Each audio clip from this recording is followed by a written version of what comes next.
તારના નીચેનો પ્રેમ. અમદાવાદ શહેરની રાત હતી. ચાંદ આકાશમાં શાંત રીતે ચમકતો હતો અને સાબરમતી નદીના કિનારે ઠંડી પવન વહેતો હતો. એ જ કિનારે બેઠો હતો આરવ, હંમેશા મસ્તીમાં રહેતો પણ દિલથી બહુ જ લાગણીશીલ છોકરો. એના જીવનમાં એક જ ખાલીપો હતો, સાચો પ્રેમ. એક દિવસ એની જિંદગીમાં પ્રવેશી કાવ્યા. કોલેજની નવી વિદ્યાર્થી. લાંબા વાળ, ચમકતી આંખો અને હસે ત્યારે ગાલમાં પડતા ડિમ્પલ. આરવ માટે તો એ પહેલી નજરનો પ્રેમ હતો. પણ કાવ્યા, એ આરવને ફક્ત એક મસ્તીખોર છોકરો જ માને. પ્રથમ મુલાકાત કોલેજના કેન્ટીનમાં. એક્સક્યુઝ મી, આ ખુરશી ખાલી છે. આરવે મજાકમાં કહ્યું, ખુરશી તો ખાલી છે પણ દિલ નથી. કાવ્યા હસી પડી. તમે હંમેશા આવું જ બોલો છો. ના, ફક્ત ત્યારે જ જ્યારે સામે ખાસ કોઈ હોય. આરવે આંખ મારી. એ દિવસથી તેમની વચ્ચે નાની નાની વાતો શરૂ થઈ.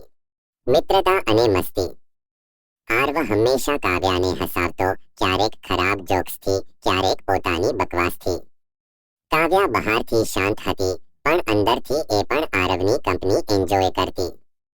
એક દિવસ આરવે કાવ્યાને સાબરમતી કિનારે લઈ ગયો. તને ખબર છે, આરવે કહ્યું, આ નદીમાં મારી બધી સિક્રેટ વિશેષ છે. એમાં શું વિશ કરી? કે તું હંમેશા મારી સાથે રહે. કાવ્યા થોડું ચૂપ રહી. પછી હસીને બોલી, પાગલ છે તું. પણ એ રાતે કાવ્યાનું દિલ પહેલી વાર થોડું ધબક્યું. પ્રેમનો સ્વીકાર. દિવસો પસાર થયા. મિત્રતા ધીમે ધીમે પ્રેમમાં બદલાઈ રહી હતી. એક વરસાદી સાંજ. કોલેજ પછી બંને છત્રી વગર ભીંજાતા હતા. આરવે અચાનક કહ્યું, કાવ્યા. I think I love you. વરસાદના ટીપા વચ્ચે એ શબ્દો વધારે જ સચ્ચા લાગ્યા. કાવ્યા ચૂપ રહી.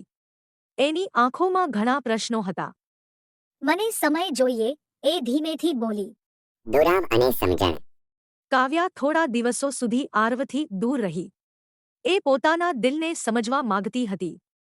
પણ જ્યારે આરવ એની આસપાસ ન હતો ત્યારે એની મસ્તી, એની વાતો, એની હસાવવાની રીત બધું યાદ આવતું. એક દિવસ કાવ્યા ફરી સાબરમતી કિનારે ગઈ. ત્યાં આરવ બેઠો હતો, શાંત. આરવ, એણે નજર ઉઠાવી, થોડું આશ્ચર્ય, થોડું ખુશી. મને સમજાઈ ગયું. કાવ્યા બોલી, તું ફક્ત મસ્તીખોર નથી. તું મારા માટે ખાસ છે. આરવ ઊભો થયો તો કાવ્યાએ સ્મિત સાથે કહ્યું, આઈ લવ યુ ટુ. પ્રેમનો રંગ. એ દિવસથી તેમની જિંદગી રંગીન બની ગઈ. મૂવી ડેટ્સ, લાંબી વોક્સ, મજેદાર ઝઘડા અને પછી સોરી કહેવાનું નાટક. એક વખત આરવે કાવ્યાને સરપ્રાઇઝ આપ્યો, નદી કિનારે નાની કેન્ડલ લાઇટ ડિનર. વાહ, કાવ્યા ખુશ થઈ. આ બધું મારા માટે. હા, આરવ બોલ્યો, કારણ કે તું મારીની સૌથી સુંદર સ્ટોરી છે. અંત કે નવી શરૂઆત. વર્ષો પછી એ જ સાબરમતી કિનારે આરવ ઘૂંટણ પર બેઠો. કાવ્યા, તું મારી ગર્લફ્રેન્ડ તો છે જ, હવે મારી વાઇફ બનશે. કાવ્યાની આંખોમાં ખુશીના આંસુ આવી ગયા. હા, એણે કહ્યું. ચાંદ ફરી ચમકતો હતો, પવન ફરી વહેતો હતો. પણ આ વખતે બે દિલો એક થઈ ગયા હતા.